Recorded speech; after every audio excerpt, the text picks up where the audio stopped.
O nosso bate-papo a partir de agora com o vereador Capitão Gomes, mais uma vez comigo aqui neste espaço do Fala Vereador. Como vai, capitão? Tudo bem? Tudo bem, Tiago. Muito obrigado pela oportunidade, mais uma vez aqui conversando com a população de Piracicaba através da TV Mix. Obrigado por estar conosco mais uma vez aqui no Fala Vereador. Eu tenho reparado, eu fico observando as sessões, né? Nós acompanhamos a repercussão da discussão dos projetos, das votações, e algo que me chamou a atenção nas suas falas na tribuna, e eu pensei, na próxima vez que o entrevistar, eu quero questioná-lo a respeito disso. Eu percebo que o senhor faz muitas referências ao passado, né?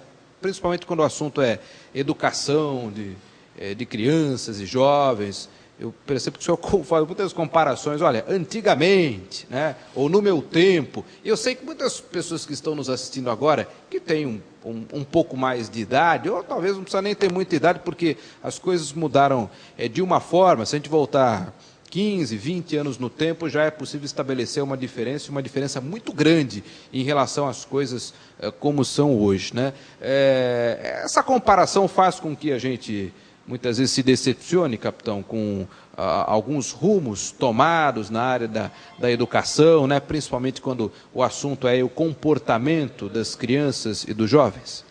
Bom, Tiago, primeiro eu quero agradecer a oportunidade, através dessa pergunta, da gente viajar no tempo, né?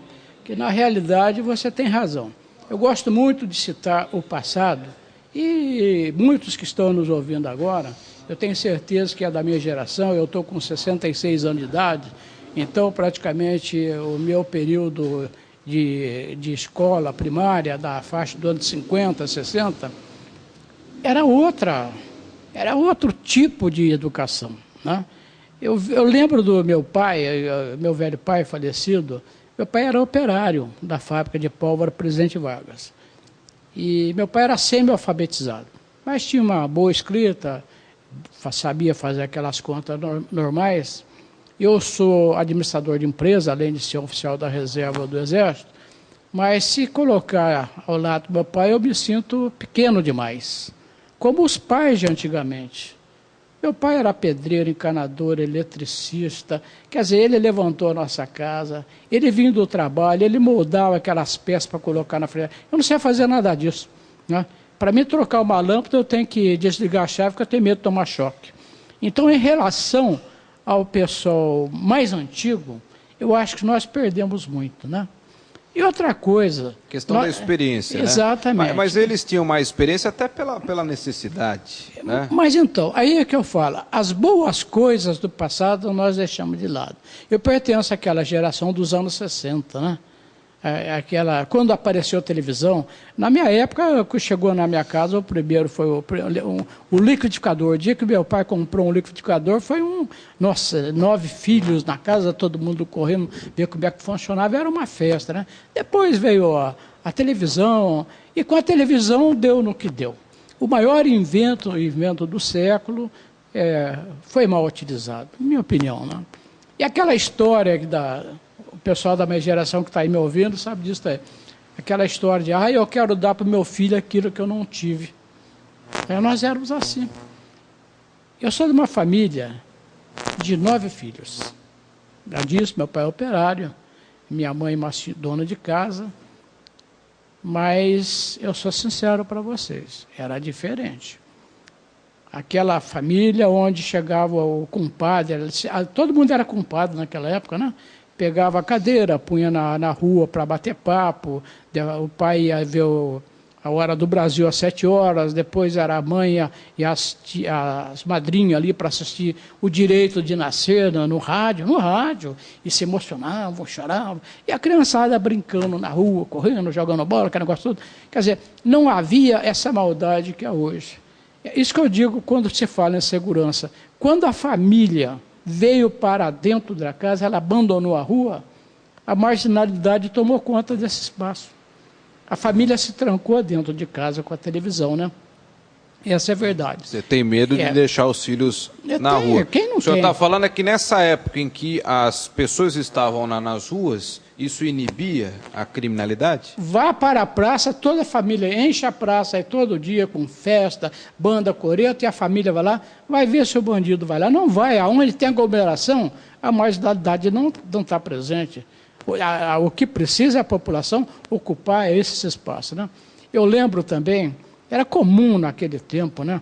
A autoridade do pai era diferente, né? O pai estava ali conversando com alguém, se chegava a criança, um olhar, ele já controlava, era um para lá, outro para cá, não precisava. O pai não batia. Meu pai nunca bateu em filho, não, mas a minha mãe batia. Também cuidar de 9 filhos durante o dia não é mole, né? E também tem aquele detalhe. Quando um ouvia um apanhando, todo mundo fugia, porque apanhava todo mundo para um não dar risada do outro. Era assim antigamente. Hoje, se você vai dar uma palmada na criança, não pode, não sei o quê.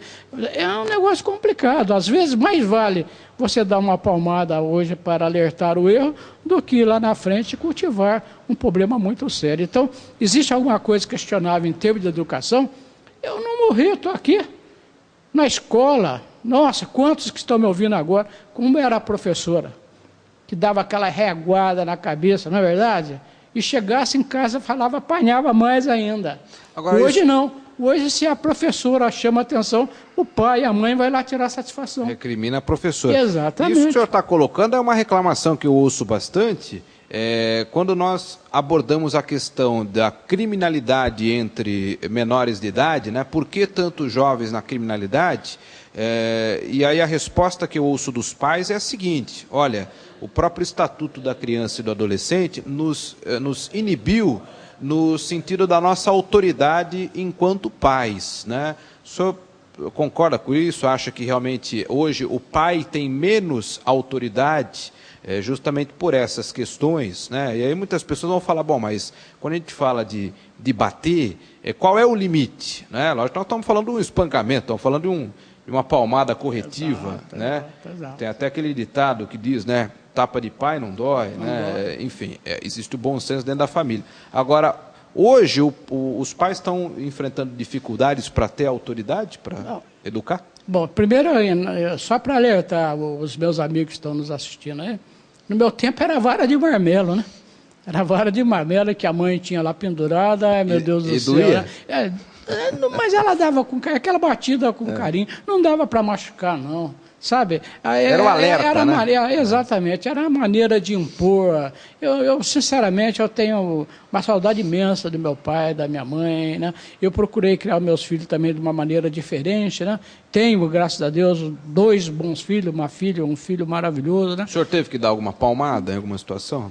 De vez em quando eu dava, assim, né? Mas pela minha maneira de ser, muito militar, com essa cara meio de bravo assim, já impunha tudo. Mas eu tive sorte, eu tenho uma esposa maravilhosa, me ajudou muito, como muitos que estão aqui me ouvindo nesse momento, atravessaram por esse patamar. Você me fez uma pergunta interessante a respeito do que os pais acham em relação ao Estatuto da Criança e do Adolescente. Eu, Capitão Gomes, da minha infância, eu fui engraxate. Eu queria ir no cinema, eu saía catando garrafa da casa das minhas irmãs, que já eram casadas, para vender, para poder arrecadar um dinheirinho para ir no cinema, né? Eu fui aprendiz de sapateiro, trabalhei. Quer dizer, eu com 9 anos de idade eu trabalhava. Eu não morri. Hoje não, se você colocar uma criança para trabalhar, então quantos ofícios foram perdidos porque não tem essa mão de obra substituta que não aprenderam, né? Há lugar de criança na escola, eu também fui para a escola. Quantos que estão aí não foram para a escola? Foram. E não deixou de ir para a escola por causa disso. E naquela época era todo mundo. Eu ia para a escola descalço, eu e minhas irmãs descalços. Aquele bornalzinho pendurado ao lado, levava aquela merendinha, um pedacinho de pão, porque 9 filhos, né? Um pedacinho de pão para cada um. E quando dava a merenda, aquele prato azul, aquela colher lá, eu tinha vergonha de ir, porque naquela época a merenda era para pobre, eu não me considerava pobre. Que interessante, né?